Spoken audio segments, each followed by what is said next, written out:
আসসালামু আলাইকুম রহমতুল্লাহ বারাকাতুহ। ভাইয়ান থামুন থামুন, আপনাকেই বলছি, এড়িয়ে যাবেন না, কারণ আপনি অবশ্যই তিন ক্যাটাগরির মধ্য থেকে কোনো একটির মধ্যে আপনি আছেন। দেখুন তো আপনি আছেন কিনা। আপনি সম্মানিত ইমাম খতিব, আপনি যখন মসজিদে বসে থাকেন তখন মিডল ইস্ট ফিরত অপরিপক্ক কোনো আলেম অথবা শুধু হাফেজ অথবা কোনো জেনারেল ভাই আপনার সাথে তর্ক জোড়া দেন। তিনি বলেন বাংলাদেশের আলেমদের এলেম কালাম বেশি নেই, তারা বুকে হাত বাঁধে না, তারা আমিন জুড়ে বলে না, তারা রুকুর আগে পরে হাত তুলে না। এই সকল কথা শুনে আপনি বিব্রত হন। আপনার ভেতরে অসীম সাহস আছে ইমানি চেতনা। আপনি এই সকল কথার দাঁত ভাঙ্গার জবাব দেবার চেষ্টা করেন, কিন্তু আপনার কাছে কোনো ডকুমেন্টারি নেই। আপনি তাকে বুঝিয়ে বলবার চেষ্টা করেন, কিন্তু আপনার কাছে তেমন কোনো তথ্য নেই। আপনি সরকারি অফিসার, আপনার কলিগ বাংলা বুখারী শরীফ পড়েন, যেহেতু আপনি দাওয়াত তাবলীগের মেহনতের সাথে জড়িত, তিনি ফাঁকে ফাঁকে আপনাকে বলেন বিদআত ছাড়ুন, তাওহীদ ধরুন।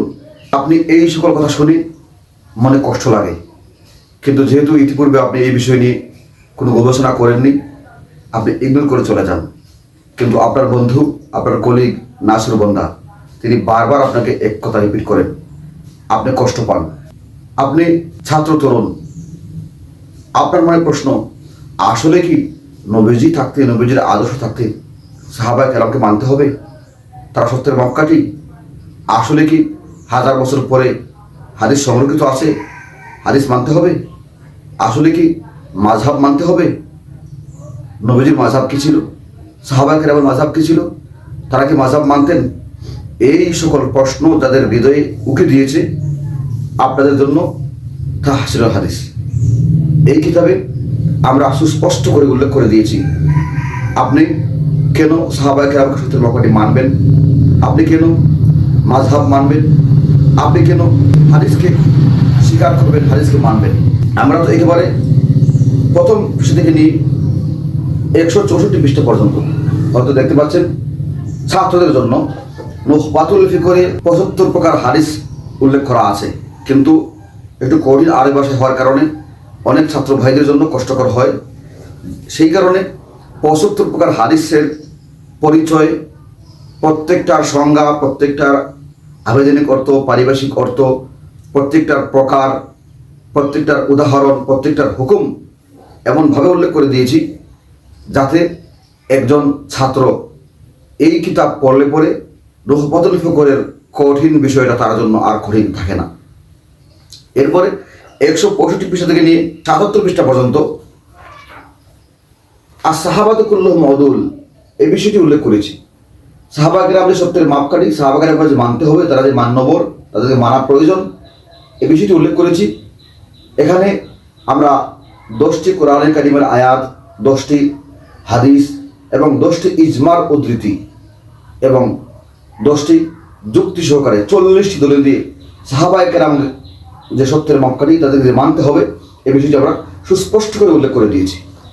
এরপরে 177 পৃষ্ঠা থেকে নিয়ে 153 পৃষ্ঠা পর্যন্ত সিহাহ সিত্তা, যেহেতু বর্তমান বিশ্বে সিহাহ সিত্তার গ্রহণযোগ্যতা অনেক বেশি, 6 বিশুদ্ধ হাদিসের কিতাব, এই কিতাবের যত আলোচনা আছে, সিহাহ সিত্তার শ্রেণীবিন্যাসের মানদণ্ড, সিহাহ সিত্তার মুসন্নিফদের মাযহাব কি, সিহাহ সিত্তার মুসন্নিফ কিতাব কীভাবে লিখেছেন, তাদের সংকলনের কারণ, তাদের সংকলনে কি আছে, বৈশিষ্ট্য কি, এই সব বিষয়গুলো আমরা উল্লেখ করে দিয়েছি।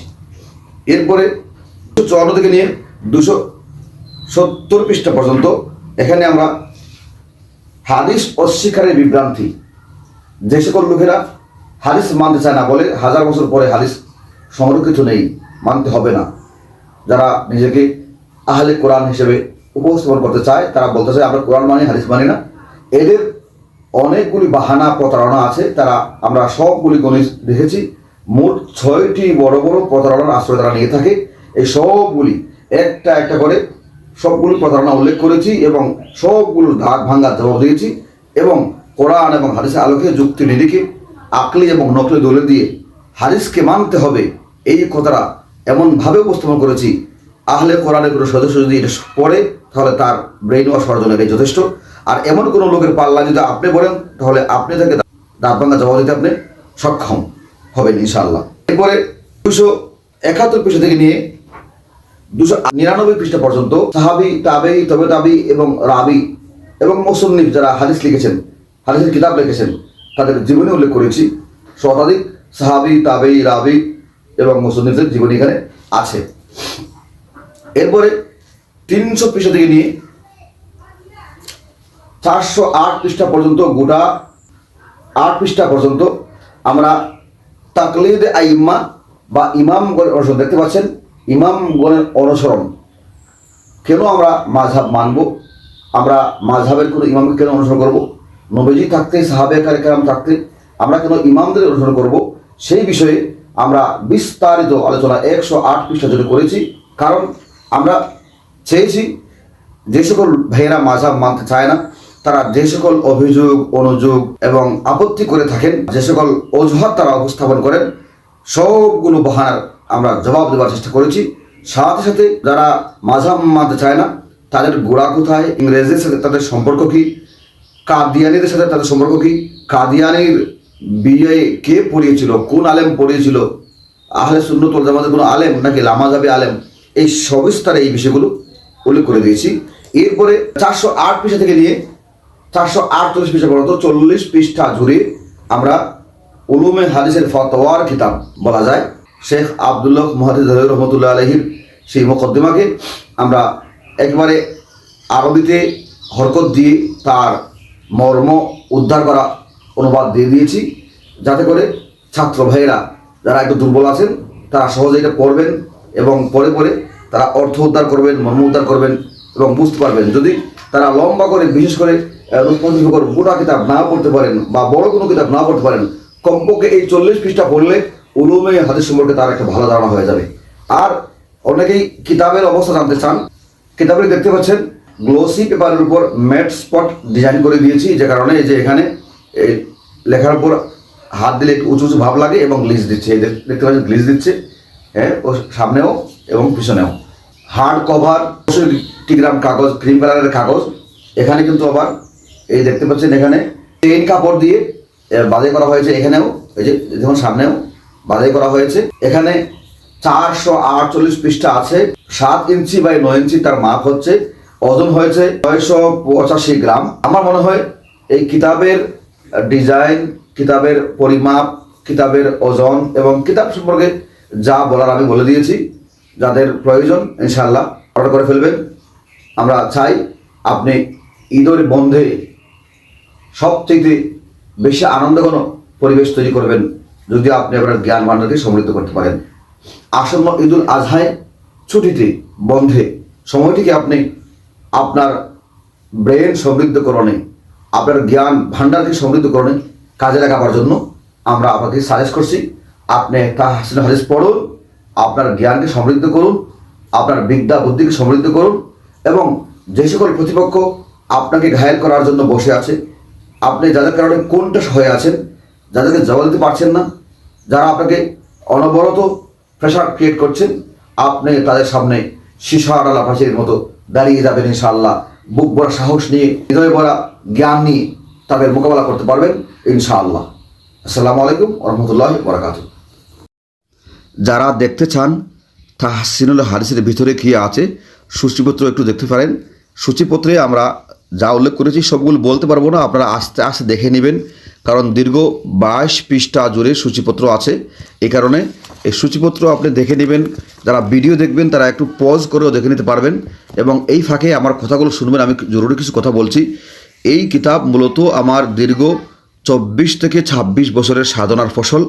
আমি এই কিতাবে নুখবাতুল ফিকরে উল্লেখিত 75 প্রকার হাদিস, যেহেতু আমরা ইতিমধ্যে নুখবাতুল ফিকর অনেক বছর পড়িয়েছি এবং জানি যে এই কিতাবটি সম্পর্কে ছাত্রদের কতটা অসহায়ত্ব আছে এবং একটু কঠিন আরবি হওয়ার কারণে ছাত্ররা মর্ম উদ্ধার করতে পারে না।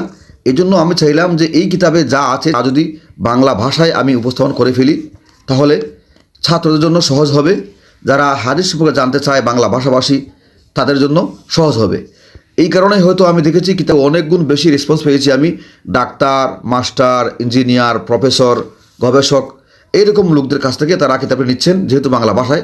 আমি আশা করেছিলাম ছাত্র উস্তাদ এই কিতাবটি বেশি আগ্রহের সাথে নেবেন। কিন্তু দেখতে পাচ্ছি বাংলা ভাষাভাষী যারা ডক্টর, মাস্টার, ইঞ্জিনিয়ার, প্রফেসর, গবেষক যারা আছেন তারা এই কিতাবটি বেশি বেশি যে বিন্যাসটি আমি করেছি, বিন্যাসটি ইতিপূর্বে আগে কেউ করেননি। তো এই বিন্যাসের কারণেই অনেকে এই কিতাবটি পছন্দ করছেন। আমাকে কেউ ফোন করে বলছেন যে আমরা কিতাবের সূচিপত্র দেখেছি এবং যে বিন্যাস দেখেছি, আপনি যেভাবে বিন্যাসটা করেছেন এই বিন্যাসের কারণেই এই কিতাবটি এত সমাদৃত হয়েছে এবং এত জনপ্রিয়তা লাভ করতে পেরেছে।